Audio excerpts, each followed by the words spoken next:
Un'impresa entusiasmante che alcuni esperti italiani seguono ininterrottamente fin dalla fase della gestazione. Tra questi il dottor Pierluigi Malesani, oggi responsabile del settore formazione presso il Dipartimento per la Cooperazione. Il governo somalo... Così nacquero medicina, agraria, veterinaria, ingegneria, chimica, geologia. 6 corsi di laurea concepiti a misura dei problemi nazionali.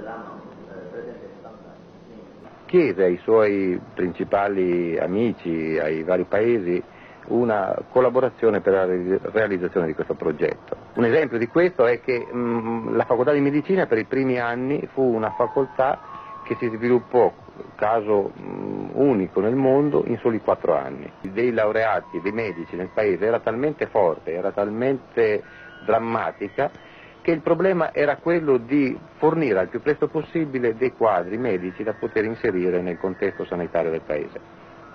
E questo il professor Stefanini lo volle in maniera chiara e fortissima. Il comune denominatore per tutta la normale attività di gestione di questa università. Promuovere la somalizzazione delle facoltà significa non soltanto realizzare per tutti gli insegnamenti un piano di formazione di docenti somali, ma significa anche stimolare il recupero e la valorizzazione della cultura nazionale somala che le vicende storiche del periodo coloniale hanno lungamente mortificato.